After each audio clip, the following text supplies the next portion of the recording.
They say you don't truly see someone until you've lost everything. I learned that lesson drowning in morphine and darkness at Massachusetts General Hospital, where my life ended on a Tuesday afternoon in October. My name is Dennis Mays. Before that day, I was a god among men, the bastard who resurrected dying vineyards and turned them into empires. At 34, I owned 17 wineries across Napa, controlled the palates of millionaires, and crushed competitors without blinking. My eyes were my weapons. My vision built kingdoms. Then came Raquel Jensen, and everything went to hell. I didn't know her name when her car mounted the curb on Newberry Street. I only remember the sickening crunch of metal meeting bone, her scream tearing through Boston's autumn air, and her face, Jesus, that face, hovering above me, soaked in tears and terror before the agony detonated behind my skull. 3 surgeries, permanent blindness, and the woman who stole my sight? My father forced her to become my wife. Hey everyone, excited to share today's story. Subscribe, comment, and catch tomorrow's. The engagement happened in my hospital room while I was still learning to navigate hell. My father, Richard Mays, the man who'd built our wine empire from nothing, stood at the foot of my bed like a judge delivering a sentence. Her insurance won't cover a fraction of your medical costs. Her family's drowning in debt. But they have something we need. I don't need anything, I spat, my hands gripping sheets I couldn't see. You need a wife who'll dedicate her life to you, someone who owes you everything. His voice was cold, calculated. I've made arrangements. She'll marry you, care for you, and her family's bankruptcy disappears. Everyone wins. Everyone but her. She made her choice when she ran that red light. I heard her voice for the second time 3 days later, small, broken, terrified. Mr. Mays, I'm so sorry. I'll do whatever it takes to make this right. I wanted to hate her. God, I tried. But something in her voice cracked the rage festering in my chest. We married on a gray November morning in my family's Beacon Hill estate. No guests, no music, just a judge, paperwork, and the smell of her jasmine perfume, the only thing I could sense in my new darkness. Raquel's hand trembled when she slipped the ring on my finger. You don't have to be afraid of me, I whispered, though I wasn't sure I believed it myself. I'm not afraid of you, she said quietly. I'm afraid I'll never be able to fix what I broke. Those words gutted me. My father moved her into the Winchester estate that afternoon, 40 acres of vineyard in the Berkshires where I'd exiled myself from the world. My brothers, Thaddeus and Cormac, handled the business now. I was useless, broken, a liability. But then Raquel did something that shocked me. She didn't treat me like I was fragile. On our wedding night, she grabbed my hand and said, "Show me how you used to walk these vineyards. I want to learn your world." Have you ever met someone who refused to let you disappear? Raquel became my eyes, but she never pitied me. Every morning at dawn, she'd describe the vineyards, the way frost clung to Cabernet vines like diamonds, how the mist rolled through the valley like ghosts. Her voice painted pictures my memory couldn't hold anymore. The leaves are turning copper now, she'd say, guiding my hands across the vines. Can you smell the change in the soil? I could, and for the first time since the accident, I felt alive. But the guilt in her voice never faded. She'd wake at night crying silently in the room beside mine, whispering apologies she thought I couldn't hear. One night in December, I found her on the terrace, shaking in the cold. "Why are you really here, Raquel?" I asked. "My father's money? Your family's debt?" She turned, and I felt her step closer. "I'm here because I took something from you I can never give back. The least I can do is give you everything I have left." Her hand touched mine, and something shifted between us. I fell in love with Raquel on a January night when everything fell apart.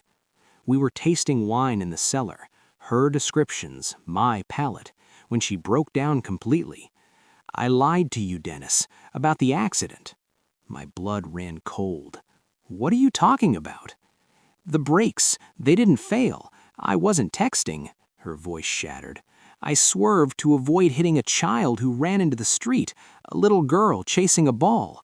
I had a choice, hit her or hit you. I chose you.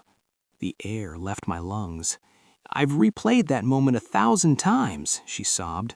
I see her face, her mother screaming, and I see you, and I don't know if I made the right choice. I saved her life and destroyed yours. I reached for her in the darkness, found her face wet with tears. You saved a child's life, I whispered. You didn't destroy mine. You gave me you. I kissed her then, deep, desperate, real. Sometimes the worst moments create the most beautiful things. But would it last? My father destroyed everything in February. He arrived at Winchester with his lawyer, Garrison Whitmore, and a contract I couldn't read but could feel in my bones was poison. "Sign this, Dennis," Richard commanded. "You're transferring full control of the estate to Thaddeus. You're unfit to run this empire." "Like hell I am." "You're blind, son. Face reality." His voice was venom. "And your little bride, she's been receiving payments from me monthly, $20,000. Did she tell you that?" The room spun. "Dennis, let me explain." Raquel's voice cracked behind me. "Is it true?" I couldn't breathe. Silence. "Answer me, Raquel." "Yes," she was crying, "but not for me, for my sister, Marlo. She has leukemia. The treatments, I couldn't let her die." My father laughed. "See, everyone has a price." "Get out," I whispered to Raquel. "Both of you, get out of my house." I heard her footsteps retreat, and I shattered every bottle within reach, bleeding and screaming in the darkness. I found the truth in my father's own records. Thaddeus came to me 3 days after Raquel left, guilt-ridden, desperate. "Dennis, Dad's been lying about everything. Raquel never asked for money. He forced it on her, threatened to bury her family if she didn't take it. He wanted you to hate her." "Why?" "Because she was making you whole again. You were talking about reopening the tasting rooms, managing the estate yourself. He couldn't control you anymore." Everything clicked into place. I called my lawyer, Sutton Briarhart, that night. "Find Raquel Jensen. I don't care what it costs." She was in a studio apartment in Cambridge, working 3 jobs to pay for Marlo's treatment. When I arrived, guided by Sutton, I heard her gasp. "Dennis!" "I'm sorry," I said, voice breaking.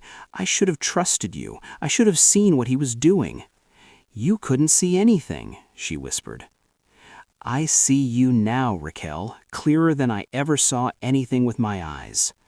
She fell into my arms, and we both wept. I took back my empire in March, and I did it blind.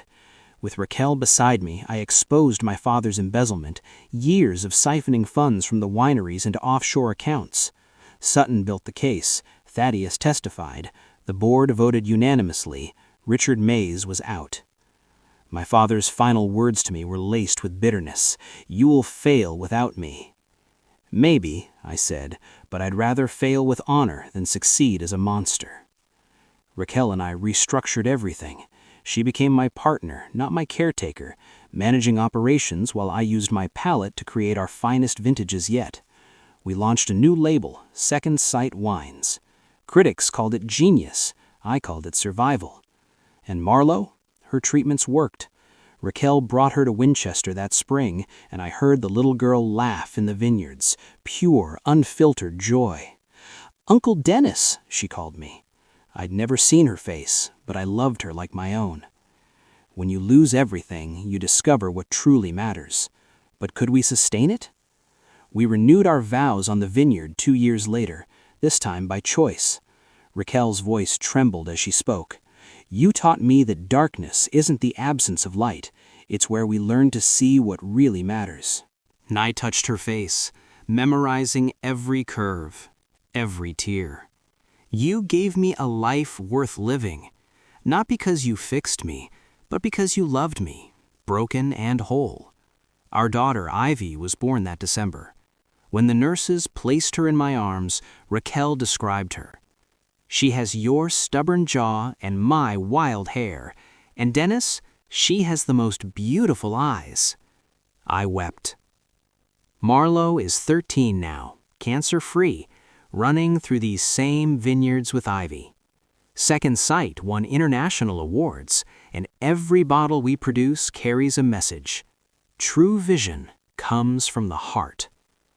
I still can't see the sunrise, but I feel Raquel's hand in mine every morning, hear my daughter's laughter echoing through the vines, and smell the earth that gave me purpose.